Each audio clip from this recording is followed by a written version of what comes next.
Hello, magandang buhay. So ngayon, papunta pala kami ngayon sa dentist kasi magpa-cleaning kami sa ngipin namin. Sakto rin, almost 2 years na rin ako hindi nakapa-cleaning.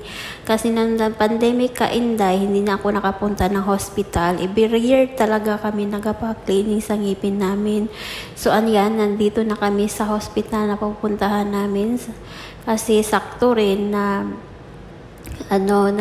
masakit na rin yung ngipin ko. So, ayan yung kasama ko, tinulak ako, akala niya picture. So, ayan, nag-waiting. Binayaran pala kami ng amo namin. Siya na nagbayad doon, siya nag-assist doon sa amin kasi para madalian lang yung namin, yung process. So, after that, nakuha na namin yung receipt namin at saka yung number namin para magpunta na kami doon sa clinic. So, paakyat pala yung Kainday sa second floor, yung clinic namin rito sa Paiha. So, ayan, natapos na. So, nandito na kami sa taas, sa second floor. Ito pala yung second floor nila Kainday. So, nag-waiting kasi hinanap pa namin yung ng dentist kasi wala pa, hinanap niya yung room saan ang room ng dentist. So, ayan po yung loob ng hospital Kainday. So, pala lang ito Kainday, medyo hindi siya mahal, mura lang siya kasi sa government naman kami nagpa-cleaning ng ngipin namin. Ayan. So, nag-waiting sa namin, sa number namin, ayan, kumuha muna, turn around muna si Kainday. So, ayan. So, nandito na kami sa loob. Kasi sakto rin yung number namin, malapit na kami tinawag. So, hindi pala ako nakakuha sa actual video sa pag-cleaning sa ngipin ko Kainday kasi naiwan ko yung phone ko. After na lang kumuha na lang yung kasama ko sa akin ng video kasi hindi naman hindi ako nakakuha sa loob. So, after namin Kainday, lumabas na kami. Ito pala yung labas namin. Yun po yung parking lot nila. So, ayan po. So, after namin pumunta rito Kainday, tapos namin cleaning sa ngipin namin. So, pumunta kami doon sa Mother Care kasi sakto rin, buy one get one. So, tumingin lang kami dito ng price Kainday. Yung mga damit ng bata, cute masyado yung mga damit rito Kainday.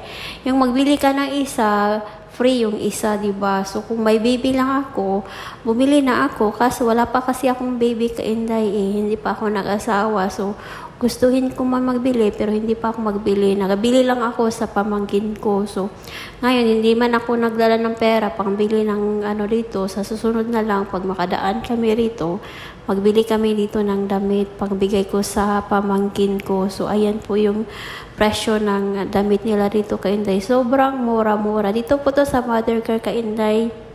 Sa may baby dyan, magpunta kayo ngayon sa sa Mother Care outlet nila kasi mura lang din. Nagsisell sila ngayon. Pero hindi naman, lagi naman din yan nagsisell yung Mother Care Kainday.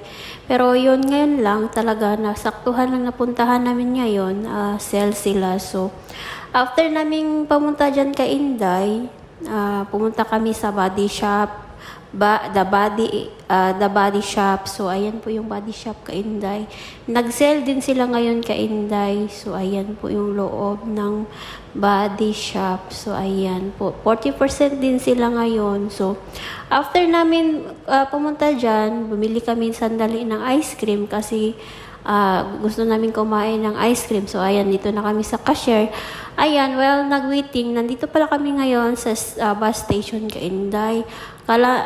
Ngayon. So, after that Kainday, binigyan kami ng pulis ng cake.